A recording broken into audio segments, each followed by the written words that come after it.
I tried to win the Drivers' Championship in F1 24 career mode, however, I decided to retire halfway through the season to see if I could still win it. So we start this experiment off with the Red Bull alongside Sergio Perez, because I felt like that will probably give us the best chance of actually winning this championship. We don't want Max Verstappen having anywhere near this career mode. So we're going to start off with a 16 race season for this experiment. I felt like doing the full season would probably not work out because you've got over like 250 points left at the halfway distance, so I feel like the AI would probably overtake you with that.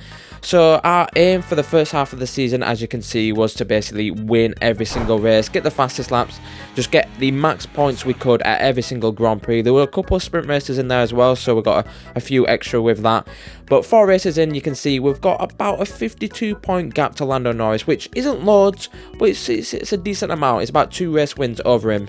So at the moment, that is what we've got, and we've come to Spain, which is 8 races in. This is the halfway distance in the season. This is going to be the last race we will finish in this experiment, and we'll cross the line to once again take the win and the fastest lap with Matt McStruckling. So we're going to see what the points tally is going to be for the halfway distance, and as you can see, we're about 96 points ahead of Lando. So that is about 4 wins we can have from Lando, with us DNFing, and Charles Leclerc is in 3rd behind. So they're about over 100 points, just under 100 points behind us. So who knows if we can actually win this? There's 8 races left, so we'll just have to see. Hopefully Lando Norris and Charles does DNF a couple of times until the end of the season. But as you can see, Lando Norris did eventually win the race straight after, which was the Austrian Grand Prix, and he's now within 60 points straight away, because that was a sprint weekend. I think that was probably a bit of a mistake, leaving the sprint races in for this experiment, but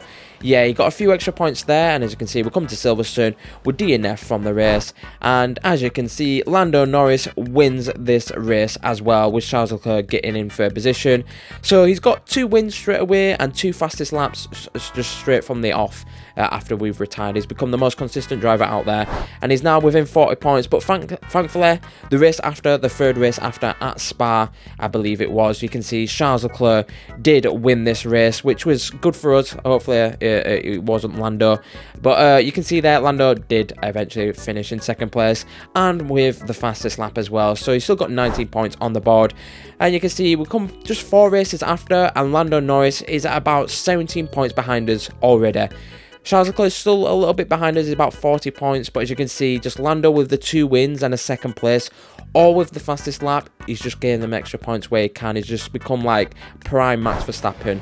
I really don't know where this has come from, but we've come 4 races into the season, the 12th race at Monza in Italy. We can see we just sort of failed to retire the car there into the wall, but you can see, thankfully, Charles Leclerc did win this race.